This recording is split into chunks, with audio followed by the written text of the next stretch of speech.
Greetings from Montepuez, Mozambique. My name is Jeremy Smith, and I'm representing our team that works here in Cabo Delgado province in the north.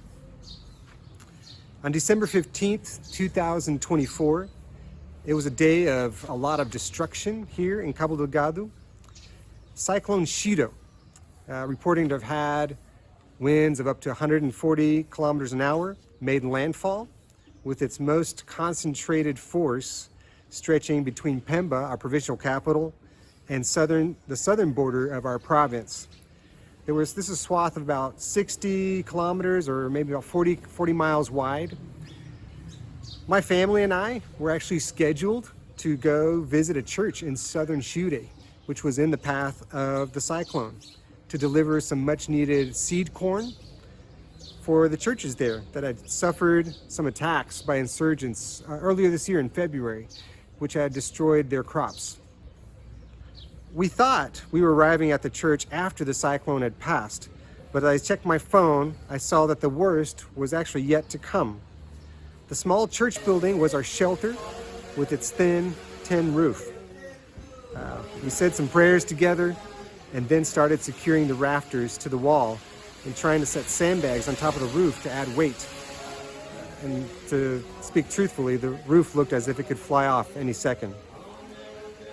The neighbor's roof was having some problems, so we ran to his house to help, and no sooner had we gotten the valuables out, the roof just blew off.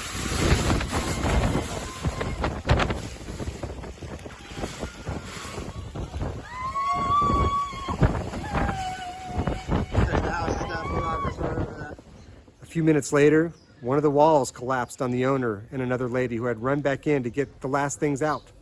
Thankfully, they made it out without getting hurt too badly.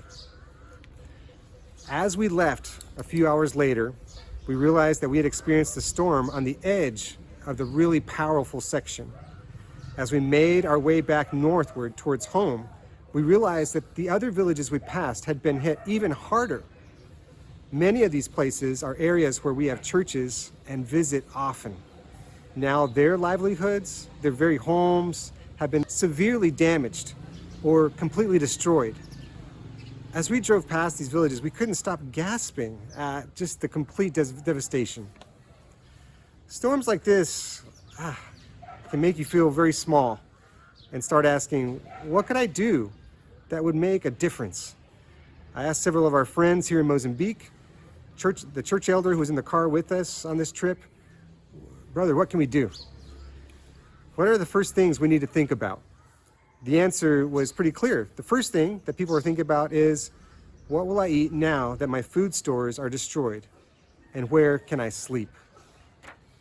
Food and shelter. I cannot emphasize enough how dire this situation is.